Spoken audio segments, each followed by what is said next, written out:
to another episode, Technology for Independence with Christopher Cooley.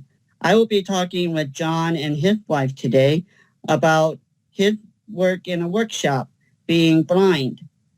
They also have a book and some other things that they're going to tell us about their journey of life, of being a blind man, working in a wood shop.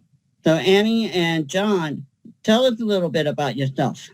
Well, this is John Furniss. I am from a little town in Colorado called Craig. And basically it's just a wide spot in the road in the middle of nowhere. And I grew up there. I kind of moved. I moved from there to Wyoming when I was 14, and I became blind at 16 because I hurt myself, and it luckily only took my sight and sense of smell, and left the rest of my mind and body completely intact. And I definitely went through some very hard years trying to cope with that. And I went through lots of several bouts with drug addiction. I ended up getting in a lot of trouble with the state of Colorado. Luckily, I was able to get that charge off of my record in December of 2019. I received a pardon. So when I was 25, I discovered woodworking. And I had always really been interested in craftsmanship and building things and just creating things.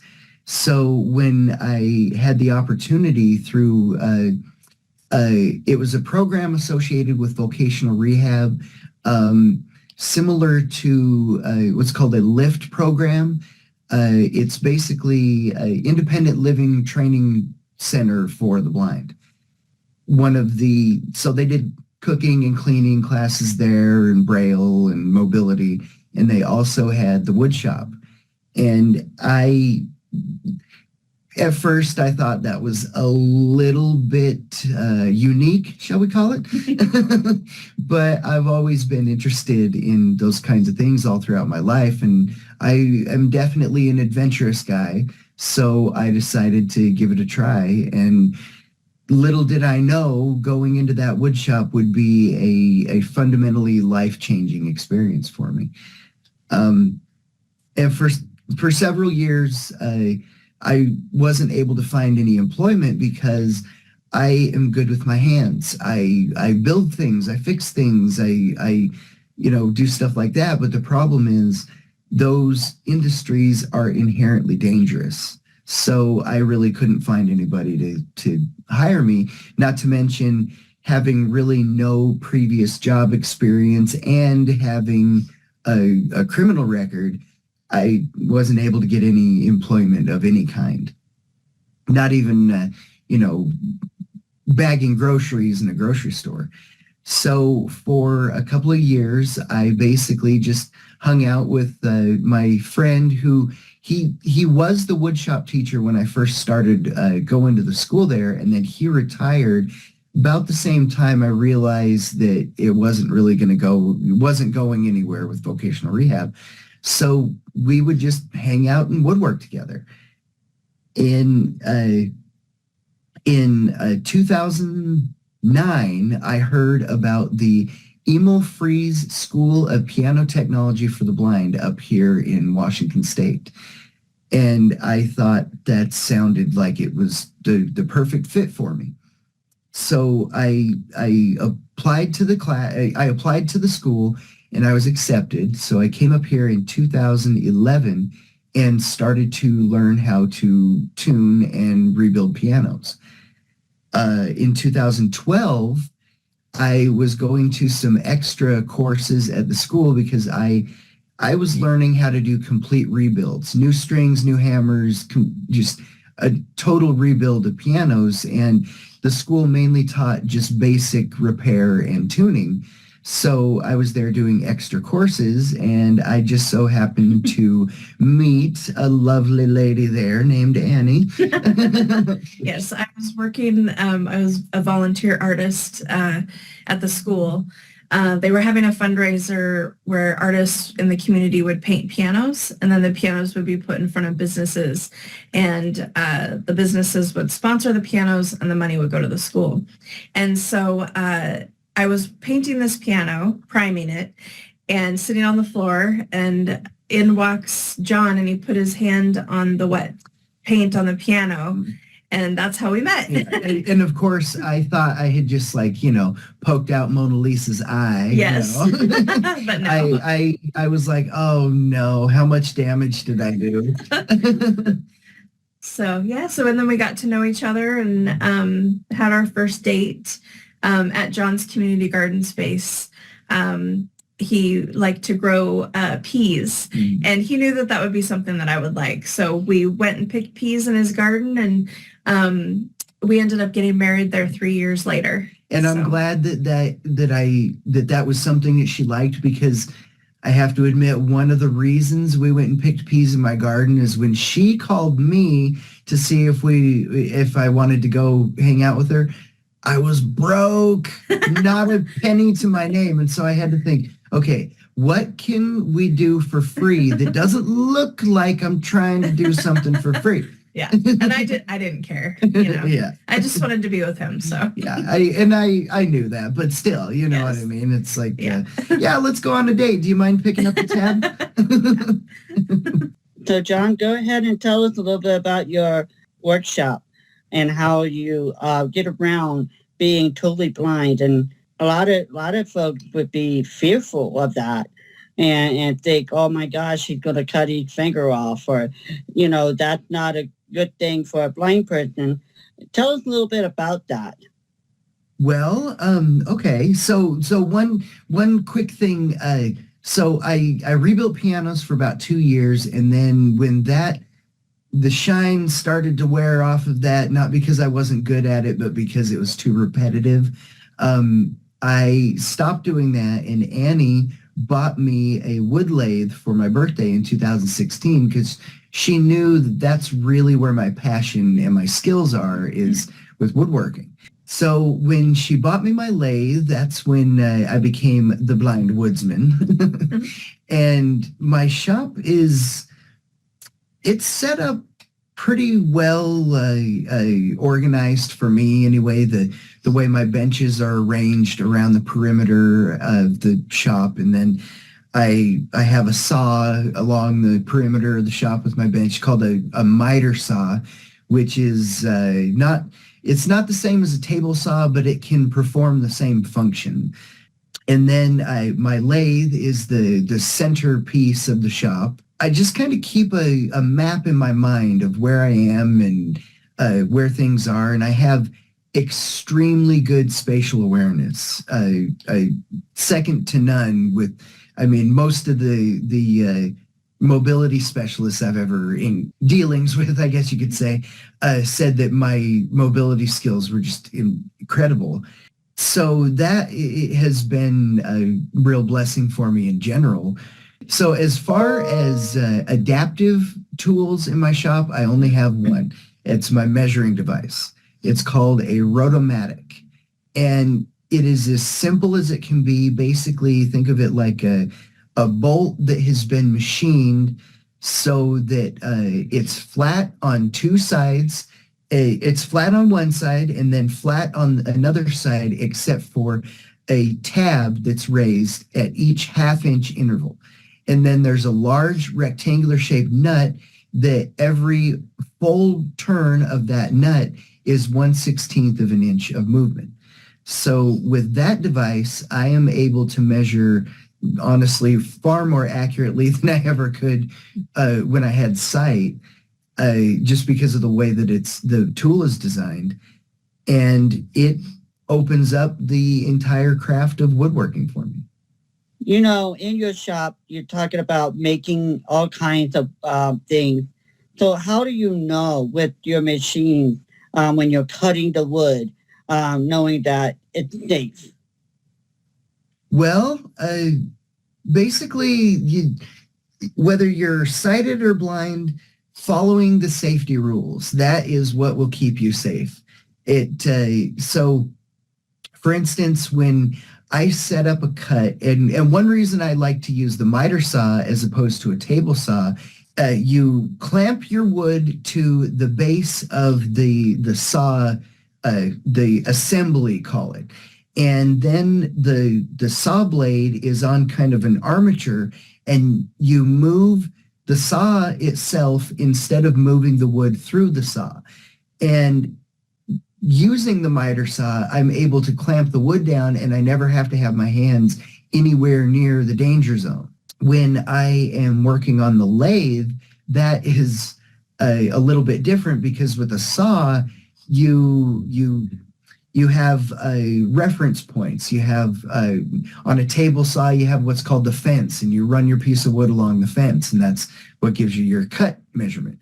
But with the lathe, that's all freehand. So I have to use the chisel in my right hand to carve the wood, and then I use my left hand to feel the piece as it's turning, which you're really not supposed to do. But if I didn't do that, it would end up looking like some blind guy made it, so we don't want that.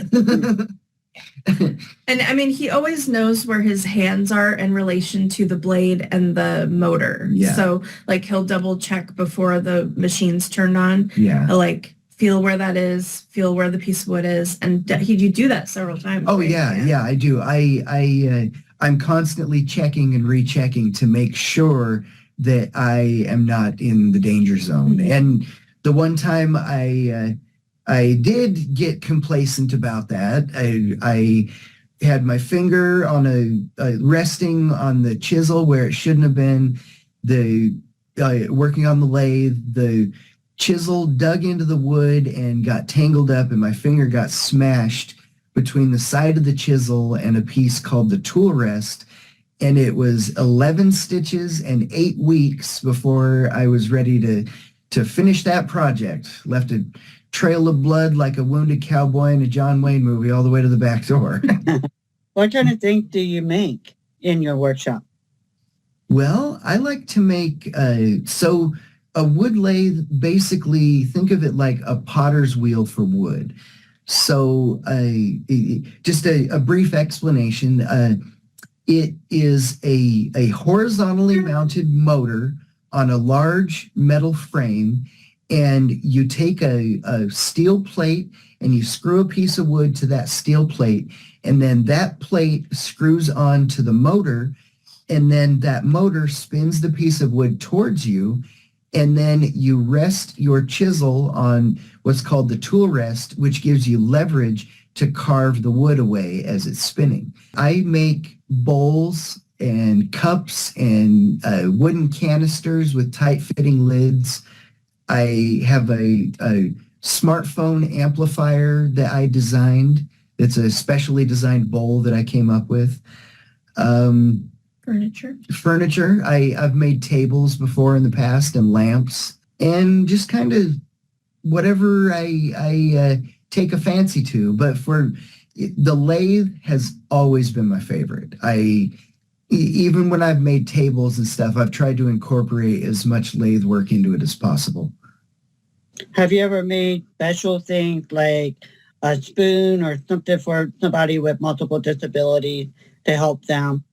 Have you ever had anybody contact you and say, hey, can you help me create this tool? Well, I've never actually made a spoon before.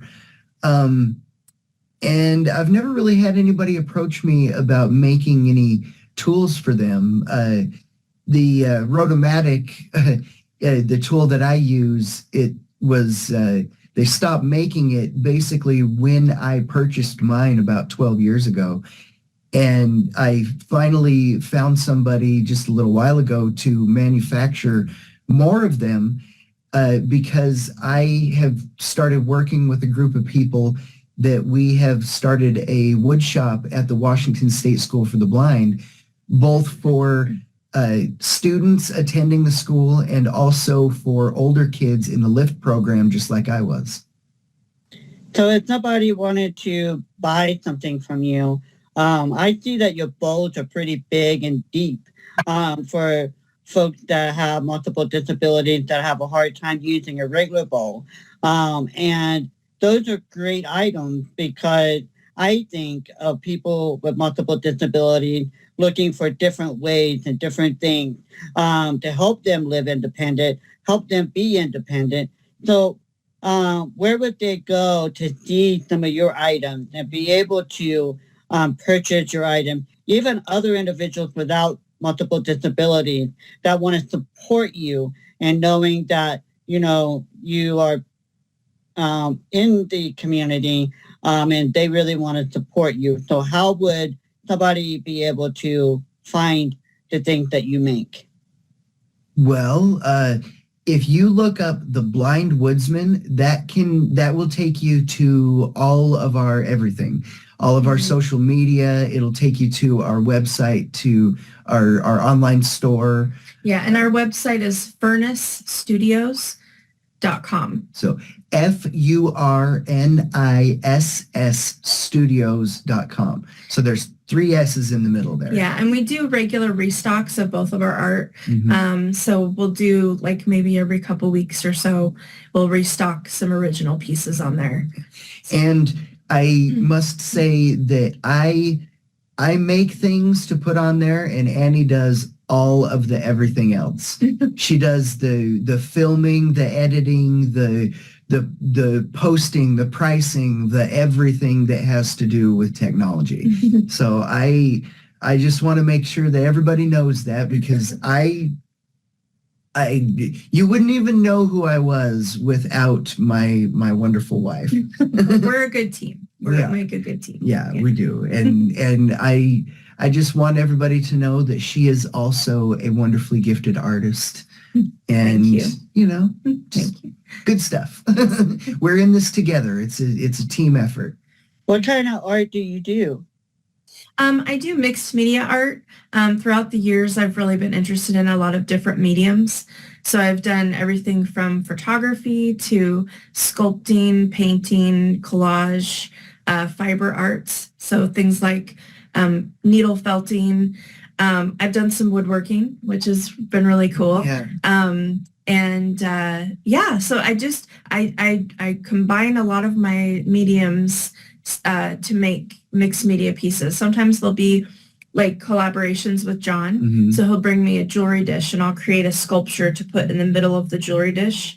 I've turned one of my paintings into a sculpture so John can feel it. Yeah. There's been, I've done a lot of things over the years. I've been an artist for, about over 25 years. Some of your items are tactile, right? Yes, definitely. I love it when we do the sculpture collaborations, because her sculptures are so detailed. They're awesome. They're very fun. Yeah. So I heard that you guys wrote a book. Tell us a little bit about that book.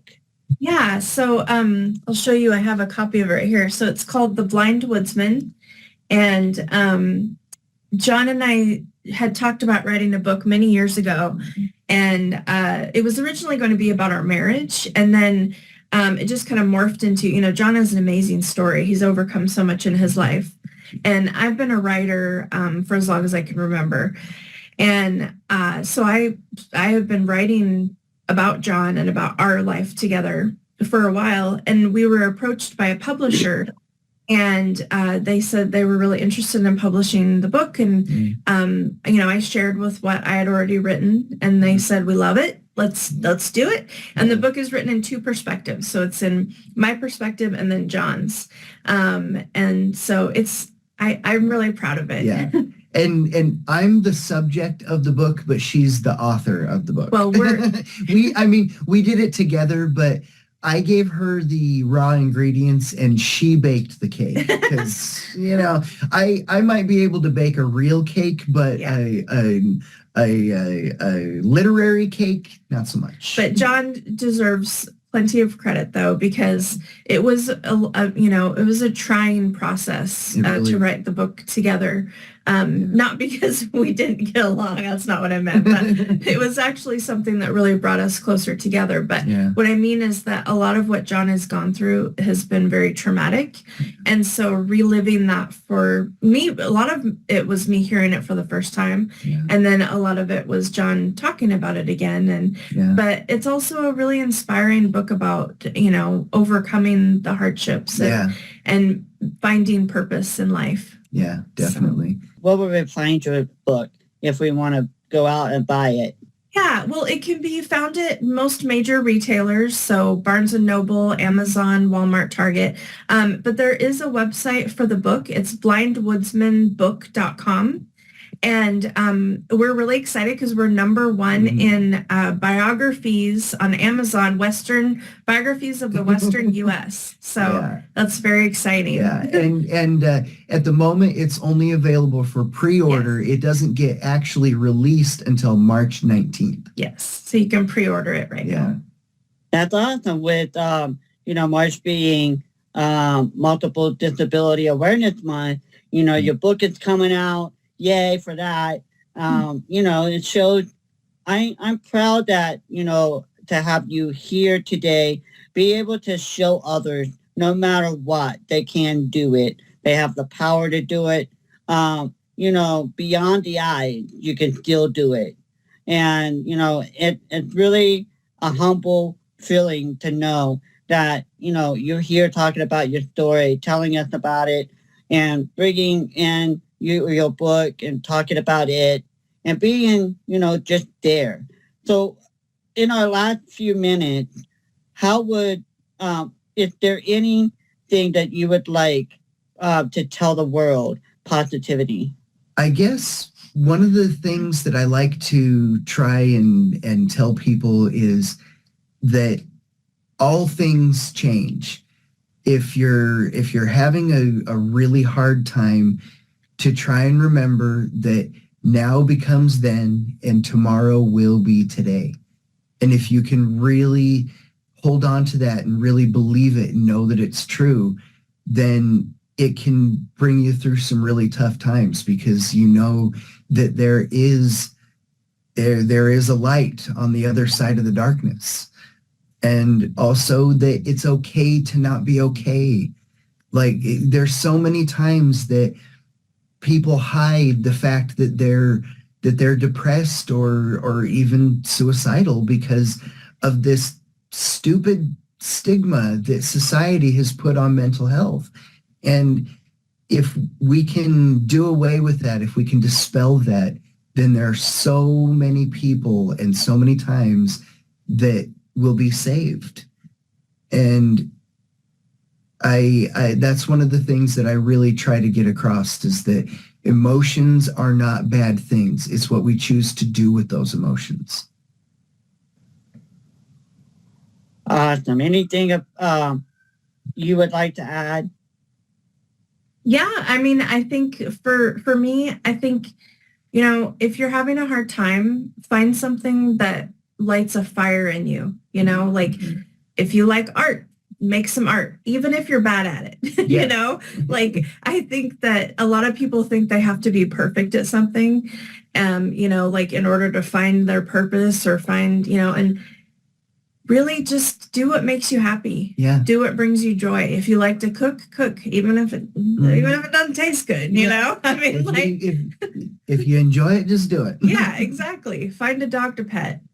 Just, I don't know. There's so many things in life that can bring you joy, even no matter how small it is. We made a video once where John was like, hug a tree, no matter how skinny it is. Yeah. I love that because it's true. Just be silly. I think we take life too seriously sometimes. And, life is to be enjoyed. Exactly. Awesome. Thank you guys for being here, talking with me and just sharing your story with us and allowing us to be able to promote your story to others, to inspire them, to help them know no matter what they can. And Thank you for being here today, John and Annie, and allowing us to hear your story and just being who you are today. Thank you for a great show. Thank you for having us, Chris. Thank you for having us. It's always an honor to be able to share our journey and try to help people.